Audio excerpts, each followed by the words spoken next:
अभी बचपन से ही पुरातत्व यानी आर्कियोलॉजी में रुचि रखते थे। जैसे ही थोड़ा समय मिलता वो या तो पुरानी सभ्यताओं के बारे में जानने का प्रयास करते या फिर उन जगहों पर जाने की कोशिश जहां प्राचीन इतिहास के बारे में उनको और जानकारी मिलती। उन्होंने आगे चलकर भी अपना प्रोफेशन आर्कियोलॉजी यानी पुरातत्व ही चुना और भारत के एक जाने माने संस्थान के लिए काम भी करने लगे। आज अभीक का जन्मदिन था और वो पूरे 30 साल के हो चुके थे।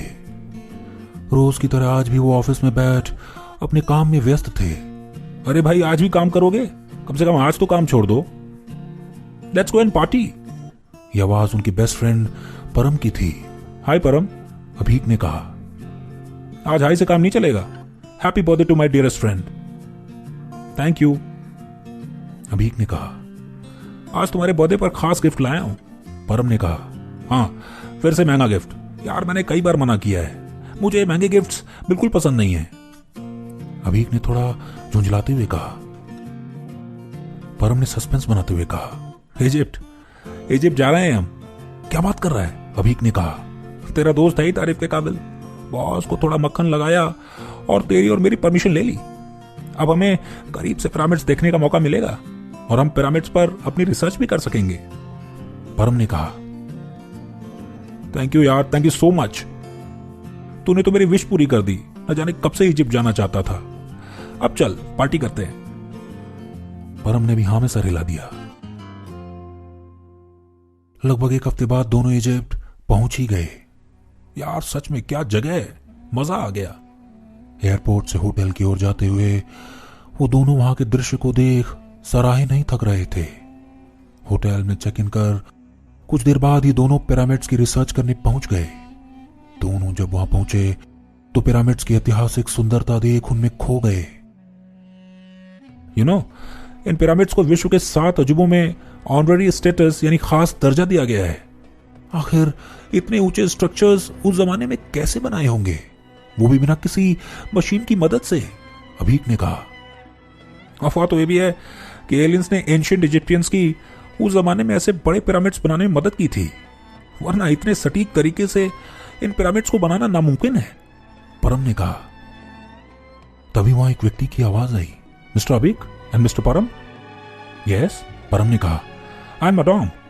ओ हाय, हमारे बॉस ने कहा था आप हमसे यहां मिलेंगे। अभीक ने कहा। यस, मैं आपकी रिसर्च में मदद करूंगा। अडॉम ने कहा। आइए मैं आपको अंदर लेकर चलता हूं। अडॉम ने आगे कर रास्ता दिखाते हुए कहा। अंदर आते वक्त परम ने पूछा, वैसे पिरामिड्स बनाए क्यों जाते थे? पुराने जमाने के इजिप्टियंस का मानना था कि ये उनका रेस्टिंग प्लेस होगा, जहां उनकी बॉडी मरने के बाद भी सुरक्षित रहेगी। इसलिए उनकी बॉडी पर लिनन यानी वो सफेद कपड़ा बांधा जाता था, जिसे हम ममिफिकेशन कहते हैं। वो अपने साथ अपनी संपत्ति भी अपने मकबरे में लेकर आते थे, जैसे सोना, चांदी और बाकी संपत्ति।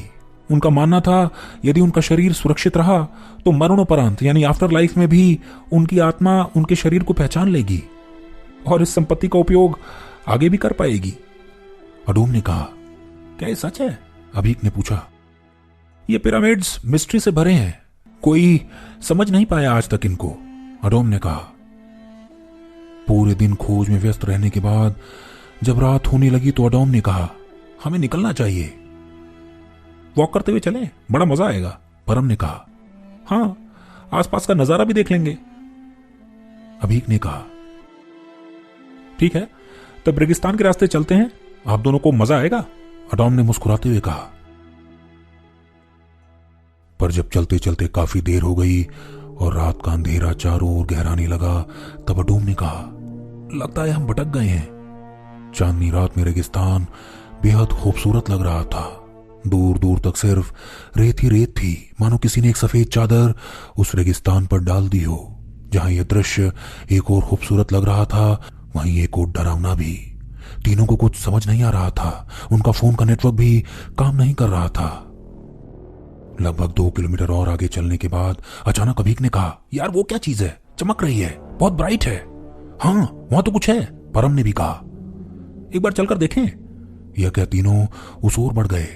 जब वो वहां पहुंचे तो वो तीनों अचंभित रह गए। वहां एक बड़ा पिरामिड था जो ऐसा लग रहा था मानो चांदी का बना हो। और पिरामिड उस चांदनी रात में चमक रहा था।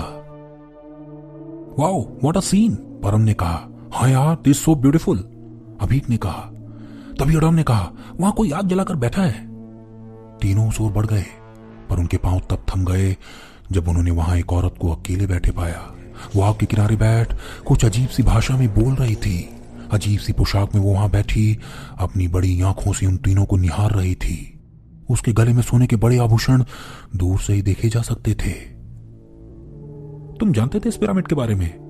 परम ने अडॉम से पूछा। नहीं, मैंने कभी नहीं देखा। क्यों ना इस औरत से पूछा जाए, ये जरूर कुछ न कुछ जानती होगी, परम ने कहा। यह क्या तीनों उस औरत की ओर बढ़ गए। आपको इस पिरामिड के बारे में कुछ पता है? चांदी का पिरामिड तो हमने आज तक नहीं सुना, परम ने पूछा। पर वो औरत बस उनकी तरफ घूरी जा रही थी। एडम, हो सकता है इसे हिंदी या इंग्लिश ना आती हो, तुम इससे यहां की लैंग्वेज में बात करो ना। पर तभी उस औरत ने कहा, एक कहानी है इस पिरामिड की, खास कहानी, इसलिए पिरामिड भी खास है, सुनोगे? हाँ हाँ, क्यों नहीं, परम ने एक्साइटमेंट में कहा। तीनों वहां आग के किनारे बैठ गए। उस औरत ने कहानी शुरू की। लगभग 4000 साल पहले यहां एक राजा रहते थे। उनका मानना था कि यदि वो अपने मकबरे में ढेर सारा सोना और चांदी ले गए तो अगले जन्म में उनको इसकी कमी नहीं होगी। पर वो परेशान थे कि सोना ज्यादा बेहतर है या चांदी। इसलिए उन्होंने 2 पिरामिड्स बनवाए, एक सोने का और एक चांदी का, और निर्णय लिया कि वो मरते वक्त तय करेंगे कि कौन से पिरामिड में उनका मकबरा बनवाया जाए। पर कहा जाता है उनके मरने के बाद उनको किस पिरामिड में ले जाया गया किसी को नहीं पता। आपको भी नहीं? परम ने पूछा। नहीं, पर पिरामिड्स के बाहर बहुत पुरानी भाषा में कुछ लिखा है और कहा जाता है वही अंदर जाने का रास्ता है, पर कोई भी उस भाषा को आज तक पढ़ नहीं पाया, उस औरत ने कहा। हम कोशिश करें, हम आर्कियोलॉजिस्ट हैं। एक बात और, आप एक ही पिरामिड में जा सकते हैं, अगर आप एक में चले गए तो आप दूसरे में नहीं जा सकते, उस औरत ने कहा। क्यों? अभीक ने पूछा। पता नहीं, ये बस एक रहस्य है। पर सोने वाला पिरामिड कहां है? परम ने पूछा। ठीक चांदी वाले पिरामिड के पीछे, उस औरत ने कहा। थोड़ी देर बाद तीनों उस औरत के साथ पिरामिड्स के बाहर खड़े थे। एक ओर सोने का पिरामिड था तो दूसरी ओर चांदी का। उन्होंने इतना सोना और चांदी अपने पूरे जीवन में नहीं देखा था। तभी अडॉम ने धीरे से परम के कान में कहा, अगर इसका थोड़ा सा भी सोना हमें मिल जाए तो हमारी लाइफ मस्त कटेगी। हम वो सब कर सकेंगे जो हम चाहते हैं। पहले सोने वाले में चलते हैं, हम सोना लेकर ही निकल जाएंगे। परम ने जब ये बात अभीक को बताई तो गुस्से में बोल उठा, हमें रिसर्च करने आए हैं, चुराने नहीं। अगर ये काम करना है तो मैं अंदर नहीं जाऊंगा। पर अडॉम और परम ने अभीक की एक भी न सुनी और वो दोनों सोने वाले पिरामिड के अंदर चले गए। कुछ देर बाद ही अंदर से अजीब अजीब सी आवाजें आने लगी। अभीक को लग रहा था कि वो दोनों उसकी मदद मांग रहे हैं, पर जैसे ही पलट वो उस औरत से कुछ पूछ पाता वो वहां से गायब हो चुकी थी। उसने आसपास उसे खोजने की कोशिश की पर वहां कोई नहीं मिला। उस औरत के गायब होते ही वहां एक रेत की अजीब सी आंधी उठ खड़ी हुई। अभी किसी तरह अपनी आंखों को खोल उस पिरामिड की ओर बढ़ने लगा, पर उस आंधी ने मानो उसे एक तरफा कर भटका दिया। उसे ऐसा लगा मानो उसके ऊपर ढेर सारी रेत उड़ेल दी गई हो।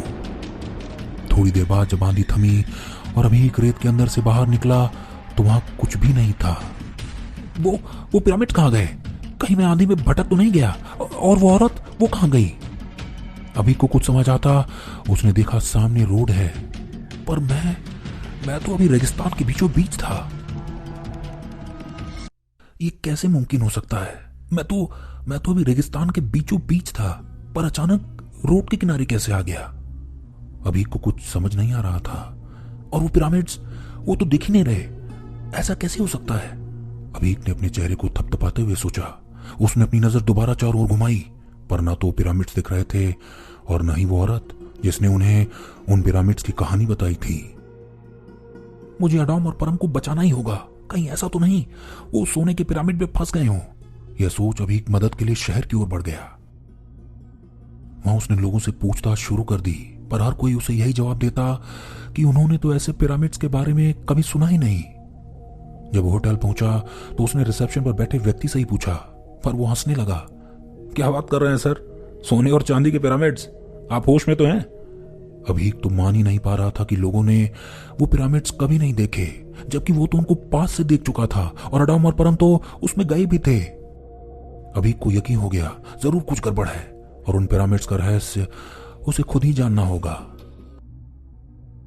देर रात अभीक अपना कंपस लिए उसी रेगिस्तान की ओर बढ़ गया। कंपस की मदद से वो ठीक उसी दिशा में बढ़ रहा था जहां उसने वो पिरामिड्स देखे थे, पर लगभग 3 घंटे चलने के बाद भी उसे वहां सिर्फ रेगिस्तान ही दिख रहा था। जब वो थक कर एक और बैठ उस रेगिस्तान की ओर देखने लगा, तभी पीछे से आवाज आई, वो पिरामिड्स ढूंढ रहे हो? अभी पीछे मुड़ा तो देखा वही औरत अपनी काली बड़ी आंखों से उसकी ओर देख मुस्कुरा रही थी। चांदनी रात के सन्नाटे में रेगिस्तान की हवा को चीरती उस औरत की आवाज अभीक को अंदर तक दहला रही थी। अभीक ने कांपते हुए कहा, हाँ वो तो रहे, वो दोनों पिरामिड्स। अभीक ने जब उस ओर देखा तो हैरान हो गया। उसके सामने वो दोनों पिरामिड साफ दिख रहे थे और मैं कब से यहीं भटक रहा था, मुझे तो दिखे ही नहीं। अभीक ने सोचा। परेशानी में उसने पूछा, मेरे दोस्त कहाँ हैं और तुम कल गायब क्यों हो गई थी? मैं तो वापस चली गई थी, तूफान जो आने वाला था। तुमने भी तो तूफान देखा ही था, उस औरत ने धीरे से कहा। और मेरे दोस्त? अभीक ने पूछा। वो तो तुम्हारे सामने ही सोने वाले पिरामिड में चले गए थे, तो वापस क्यों नहीं आए? अभीक ने पूछा। तुम खुद ही क्यों नहीं देख लेते? उस औरत ने अभीक की ओर घूरते हुए कहा। एक और बात, तुम इस पिरामिड के अंदर तभी जा सकते हो जब बाहर लिखी उस भाषा को पढ़ पाओगे, उस औरत ने दोबारा कहा। मैं चांदी वाले पिरामिड में जाऊंगा, इतना कह अभीक चांदी वाले पिरामिड की ओर बढ़ गया। उस पिरामिड के बाहर प्राचीन भाषा में कुछ लिखा था। अभीक को पुरातत्व का अच्छा ज्ञान था, उसने ऐसी भाषा पहले भी पढ़ी थी। जब उसने ध्यान से उस भाषा को पढ़ा तो लिखा था, इस तरफ है स्वर्ग का रास्ता, इससे नहीं है किसी नास्तिक का वास्ता। बढ़ चलो आंखें बंद किए, खुद ही बन जाएगा तुम्हारा रास्ता। अभीक आंखें बंद किए उस ओर बढ़ने लगा। लगभग 50 मीटर चलने के बाद जब उसने अपनी आंखें खोली तो उसने अपने आप को एक पतले रास्ते पर पाया जो ऊपर की ओर जा रहा था, मानो वो त्रिकोण के अंदर हो और नीचे से ऊपर की ओर जा रहा हो।